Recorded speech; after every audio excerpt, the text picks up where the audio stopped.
There was a messy cleanup earlier today when a tractor trailer passing under a bridge on the Niagara Scenic Parkway didn't quite make it. You can see the bridge tore the truck's roof off and bent the truck pretty badly here. State police say that this is just one of a number of areas around western New York where this seems to happen all too often. Well, one problem bridge here in the city of Buffalo is causing issues. 2 on Your Side's Emily Lampa looked into it after some viewers told us enough is enough. It makes me very concerned living here with a small child. Every time I hear the bridge smashed into. Valerie Jonas lives just south of this rail bridge owned by CSX, which crosses over Colvin Avenue.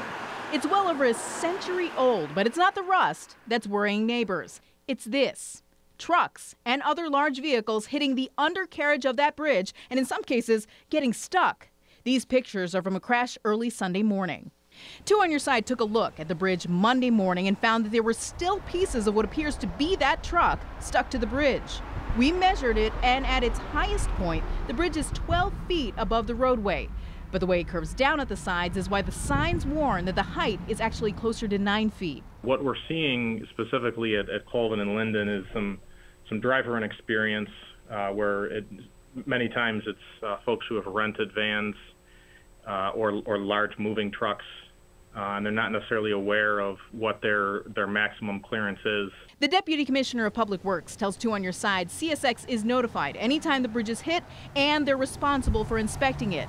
CSX then lets the city know if repairs need to be done. But there is still the concern about frequency of crashes. I think it's a big problem. At least, I would say, once every, 2 months, you hear a large crash, loud bang noise. You look out the window, you almost already know what the sound means. We are still waiting for police to give us the exact number for this year so far. Residents aren't the only ones who are concerned.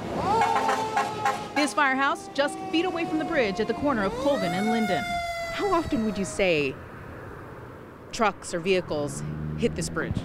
I would say once a month or every other month at least. Do you think that's a lot? I absolutely do.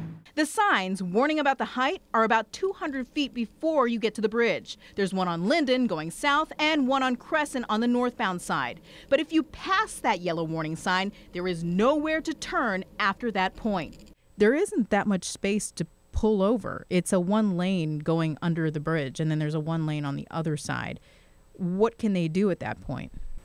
We've seen incidences where trucks have pulled over where they got to points like that because they missed the sign or didn't understand it, and they've pulled over and in some cases even contacted the police for help.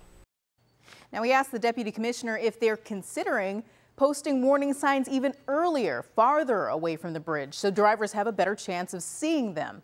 But we're told the current signs meet requirements, and they believe, quote, no further measures are necessary. Emily Lampa, Channel 2 News.